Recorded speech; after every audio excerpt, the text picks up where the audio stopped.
Idina Menzel, everybody. This is cause for celebration. We're so excited that you're here. Shindig thing. Look what I got. Idina Menzel, your new album, self-titled. Yes. It's not your first solo album, but it is the first one you've named after yourself. Why? I don't know. I think I wrote it during a very turbulent time in my life, and so it's very personal and just sort of bare bones. This is who I am. Just simple. Can you talk about why you decided to put the period at the end of your name? I heard you say that. Oh yeah, we're in New York City. Welcome. Yeah, it's just it's just a little nudge, a little. I just finished shooting a film, and whenever that happens, everybody has to stop. We stop mid-sentence, so it's in me that I have to stop speaking. Why am I stopping? It's just a siren in New York City. Go by. It's New York City ambiance. Yep. Yeah, it's just a little It's just this is me, and don't mess with me. And I've been here a while, and this is who I am, and get my name right, and don't fuck it up. Do people get your name wrong? Yes, we do once in a while. Oh, well, screw them. Only on really nerve-wracking occasions. There's a song on the album it's one of my favorites called I See You. Uh-huh. And you've talked about how that song and the message therein represents the theme of the whole album, wanting to be seen. Yeah, I think so. I didn't realize that. But as I've gone through it and I was figuring out the order and going through the songs as a collective story, I realized that there's a few songs that kind of speak about that, having felt judged or seen in a way that I didn't like by certain people in my life, and how beautiful it is when somebody actually sees you for who you want to be, or sees you as a kind and generous human being, and so I think we all just want to be seen, really. I think there are going to be a lot of people who feel really touched hearing you sing that song. Oh, thanks. And I should mention that's one of 4 songs that is available for for people who pre-order a little bit longer. album. Yeah, we're still a couple days away from the actual album release, but a few songs are out there. Yeah, it's cool these days that everything's not one song, one single, the way it used to be, that you can just release different things and different strokes for different folks. It's not like your eggs are all in one basket with one song, because these days people don't buy whole albums anyway. Well, they're going to buy yours. You're going to buy hers, right? But no, but it's nice because it's a story. The whole thing. It's not it's not all linear and everything, but it's nice that people get a glimpse into it, and it's not just one song that they get in the beginning and then. Yeah, well, there's a dichotomy that I love between a song like I See You and the theme of wanting to be seen, and then this other song called Small World, which is kind of escaping the world of being seen, getting away from maybe the public eye a little bit. Yeah, not as much maybe the public eye, but I mean, for me, it's just escaping, I think, in a general sense, from, the whatever I was going through. This whole album sort of was written coming out of a time in my life where I had just gotten divorced, and yet simultaneously all this great stuff was happening with Frozen, and I'm singing at the Oscars, and my career was doing great, but I'm heading into mediation meetings with my ex-husband, talking about visitation with my son. So it was just so many different dynamics happening all at once, and so it just gave me a lot to write about. But to say the least, there are days where you just want to get away from it all. Is that one of the songs that you co-wrote? No, actually, there's a few songs. I wrote a lot of the songs on the album, but there are a few really amazing songs that I had nothing to do with the writing. They're the people that I collaborated with. I went to them and said, give me more that you have, because I just was such a fan. And if it's something I wished I wrote that I knew, then it was it would feel organic to me to sing it. And Small World was one of the very first songs that I found. Greg Wells, who produced half the album, and Ross Golan, they wrote it, and it just really spoke to me. It just had it's really hard being a big singer, coming from some of the roots that I've come from, having people really appreciate you as an artist, not just some chick with green makeup up on a stage, And so when I find the right combination of music where I can still sing the way I sing and not be afraid of showing a big voice, but it's underscored and produced with something with this different kind of integrity, much more of a rock, soulful, pop kind of influence. It's hard for me to find that, where it all those things kind of sync together. I don't know. I don't know if people are. There's only well. I'm not even going to say that. I'll get to that later. Anyway, let's move on. Well, I was just going to say that going back, sort of even pre-Roots, if that's a thing, before Rent, you were a professional singer. Yeah. And being a recording artist seemed like it was kind of your path. You lied about your age to become a professional wedding singer at 15. Yeah. And you were singing rock and roll, right? Yeah, I was jailbait. I was like doing all these gigs with these like 30-year-old guys at weddings and bar mitzvahs, and they were all flirting with me and trying to get in my pants. And then while I was singing, are we allowed to be dirty here? Or say, yeah, we are. Okay. I don't know where I am. I'm a Disney princess one day, and I'm a whore in the next. But so aren't we all?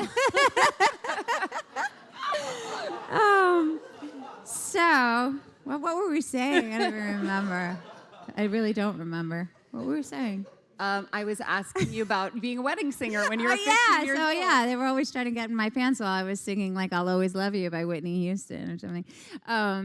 No, and I just, for those kind of gigs, I was really young. I was like 15 years old. I lied about my age, and I got this gig with Tony Saida and the Echoes. They were from Oceanside, Long Island, and I knew about 10 songs at the time. I knew Evergreen, Barbra Streisand, Flashdance. I'm dating myself, but I was like, I want, what's that song? What a Feeling. You remember from Flashdance? You better watch out.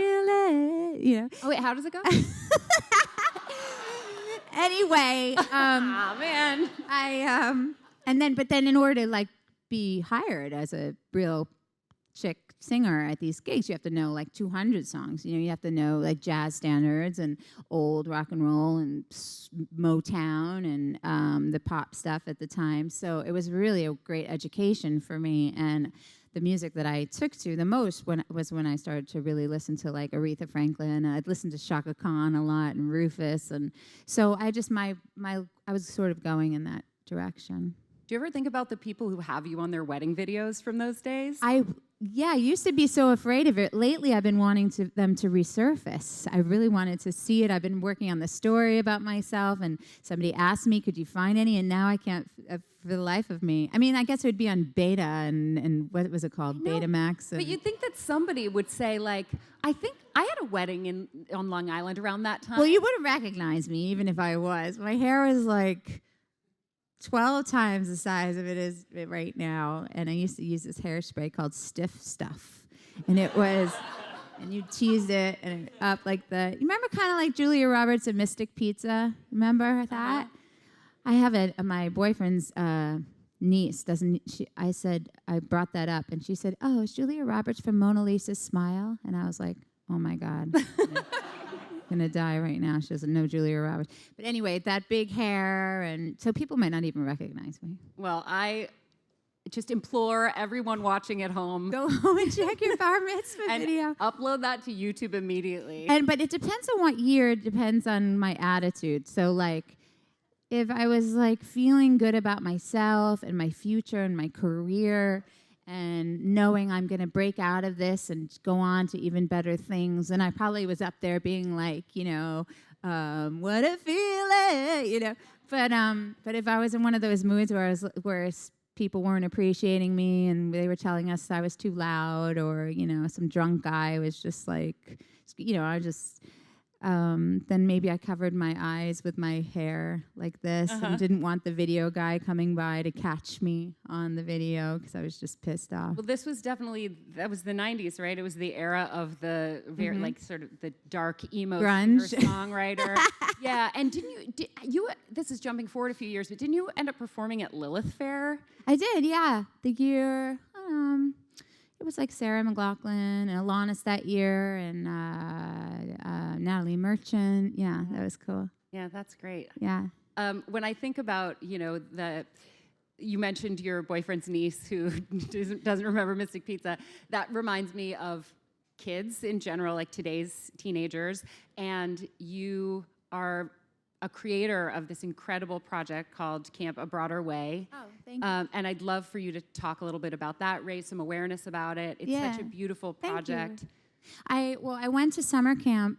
I was very fortunate that my parents would send me away. So every summer I'd go for like 8 weeks, have the time of my life. And I always wanted to have a camp and give that experience back. But then as I got older and I realized, oh, well, not everybody gets to go to sleepaway camp, that it's a privilege. And having had these projects in my life where they connected with young people, especially young girls, and where they sort of explored a lot of empowerment issues and things like that, I realized that I wanted it to be a special camp that where we could use the arts and creativity to help young girls find their voice. So it's called A Broader Way, and it's we take a lot of girls from the city here, mostly Harlem and downtown, and we bring them up to the Berkshire Mountains for 10 days, and we sing and we dance and we swim and play sports, and we put on a concert at the end that's all based on their own original music and choreography and lyrics, and it's really something I'm very proud of.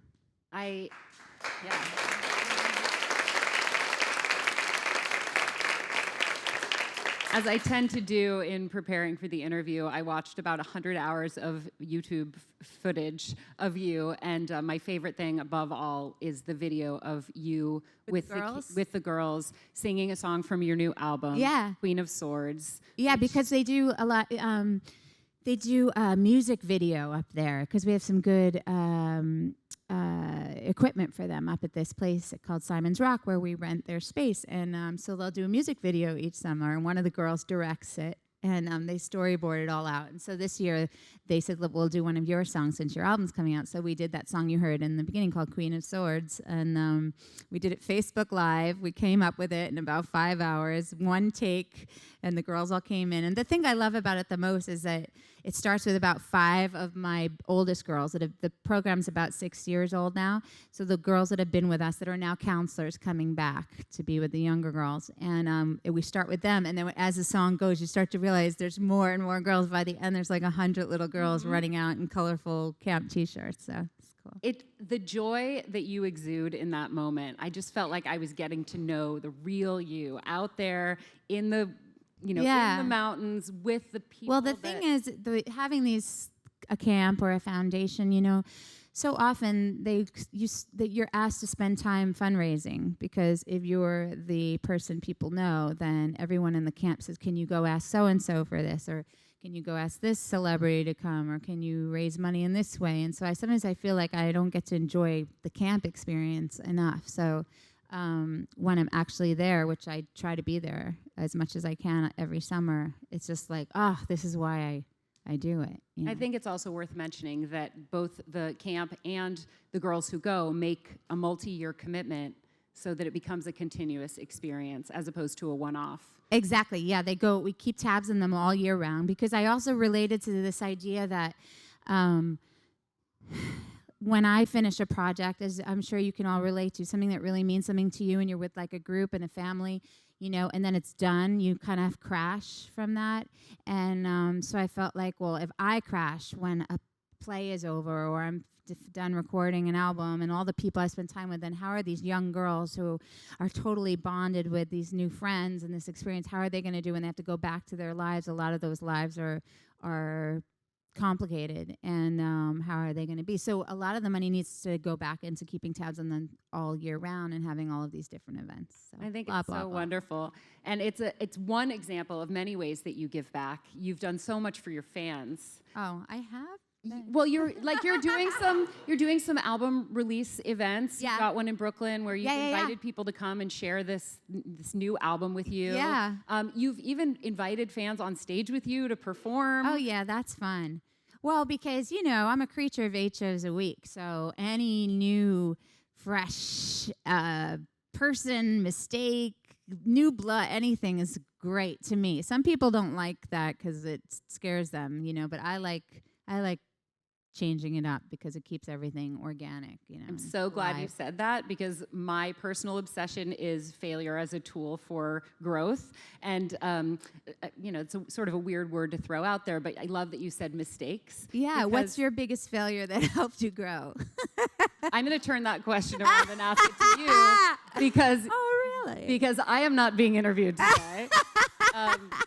But I know there's a famous story about an audition you had where you. Oh yeah, it's my audition for Wicked. Yeah, I went in. I wanted it so bad. I was in the callback, I think. So in the callback, they make you go and learn the music that they had written from Wicked. So I had to learn the song "Defying Gravity," and We've heard of that one.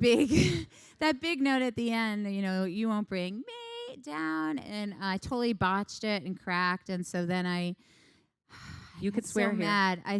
I went, you won't bring me, and then I went, fuck, really loud, and then I went, me, and I nailed it, and then I finished the song, and the director, Joe Mantello, was like, I knew that was my witch right there.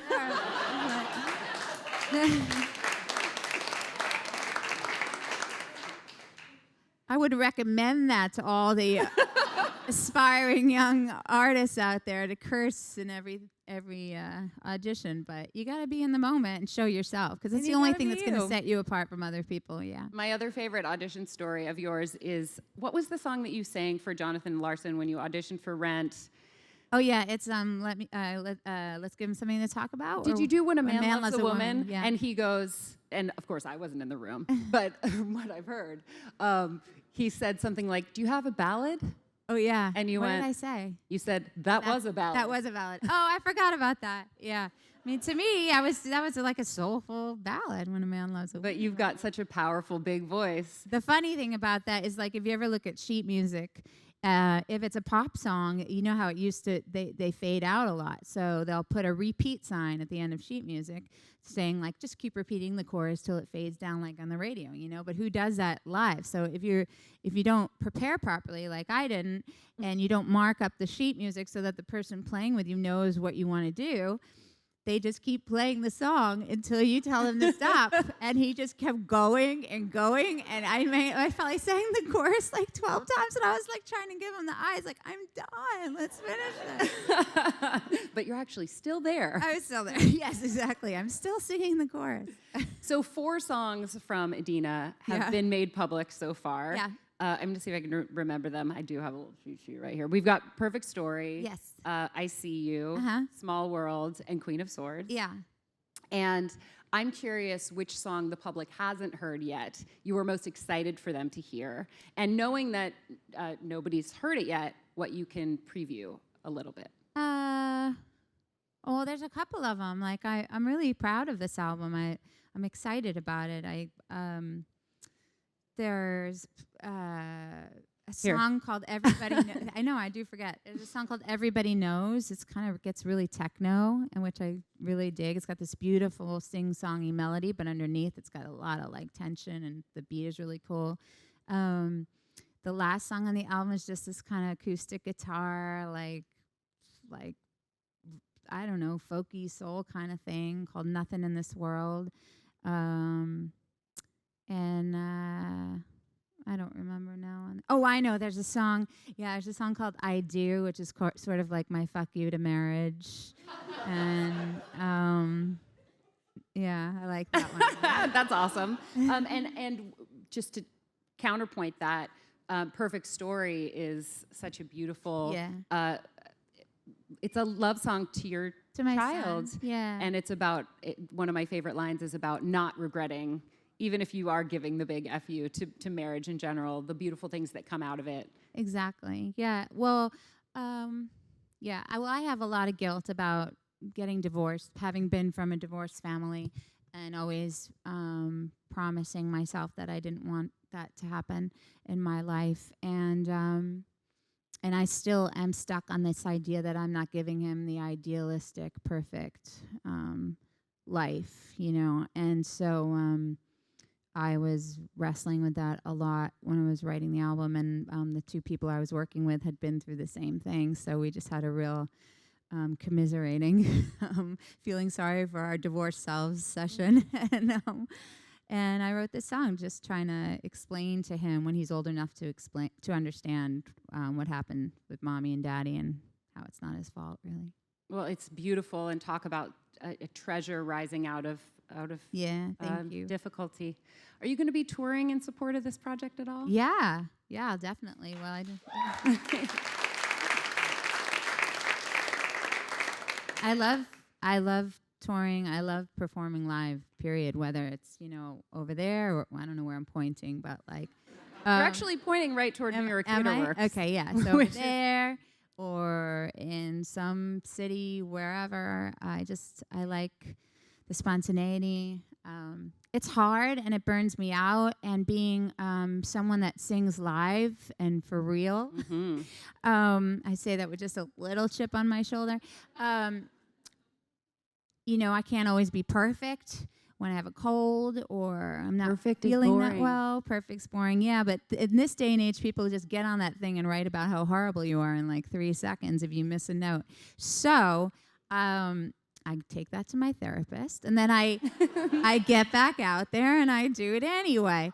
But you got your work cut out for yourself with that end note of Queen of Swords. Exactly. I do stupid things like that where I feel really great in the studio, and then it's documented for the rest of my life, and then I have to go on the Today Show at 5 a.m. and try to sing that note.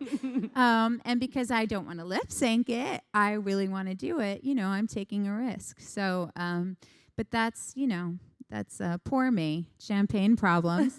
And so I love to, aside from those few days where I'm scared I'm going to lose my voice because I'm getting sick or something, or my son's really sick and I refuse to, I'm not going to not be with him when he has a fever, but then I know 2 days later I'm going to, be a mess.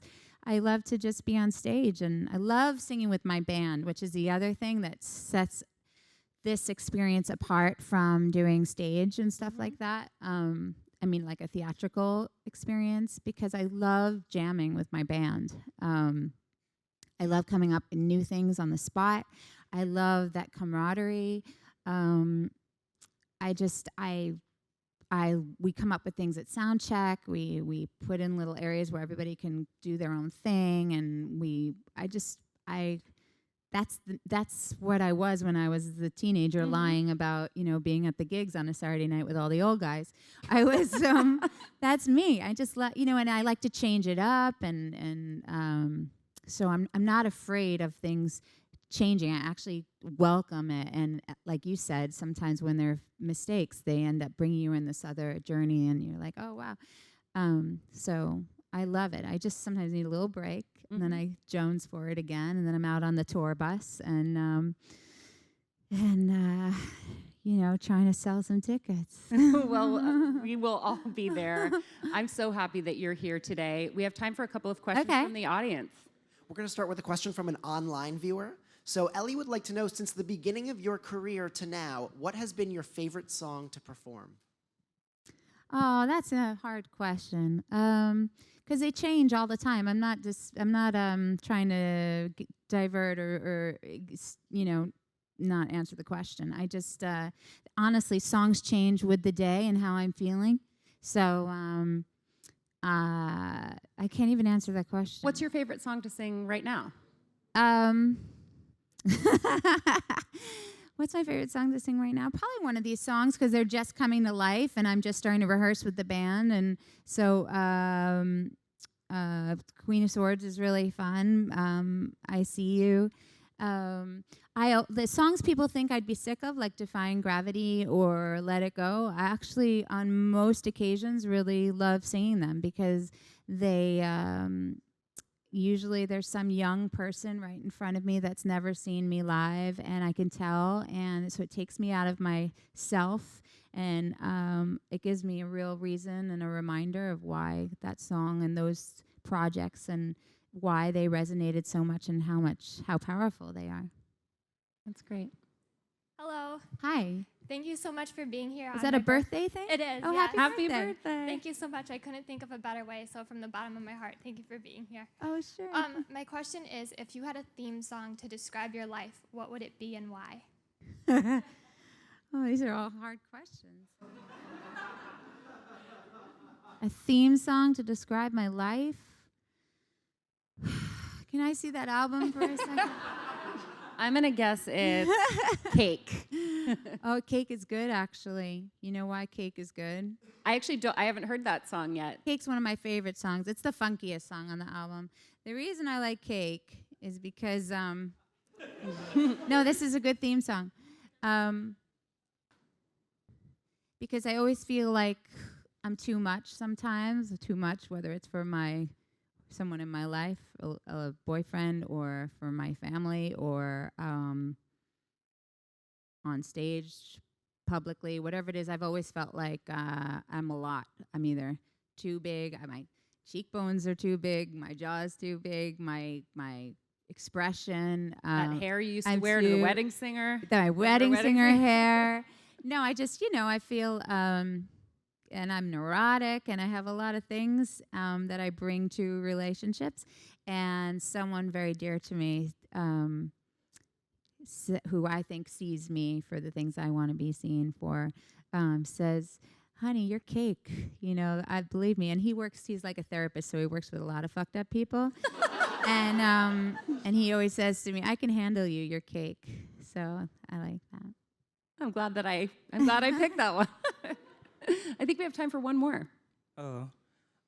In creating this album, would you say it was a therapeutic experience for you, with what you were going through? And what song were you most proud of after you finished the album?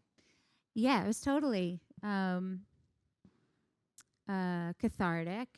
And sometimes you discover things when you're in the studio working, that you don't realize are in you that you're writing. And you come in with an idea, you think, oh, I'm going to write a song about this. And then something else comes out and you go like, oh, I guess I need to address that, But one other song, can I see? Yeah. And hold it up so everybody can see the cover. Oh, yeah. One of the songs. Oh, yeah, there's a song in here called Last Time. Oh, I'm really proud of a lot of this. That's what I'm saying. Like, when it starts to just flow and you feel good about something, it's maybe the one she mentioned, Perfect Story, about my son. That just came out in a day, boom, boom, boom, and just felt good, felt right. Felt honest. I think that's one of several on here that are going to speak to people in a major way. Thank you. There are going to be a lot of tears while listening to this album, but there's going to be a lot of celebration as well. Yeah, there's some shower anthems in there, the kind that when someone's trying to get pumped up before a first date or something, they're going to I hope so. put those on. And then there are others that they're going to sing their babies to sleep with. And thank you. It's such a beautiful. It's perfectly named.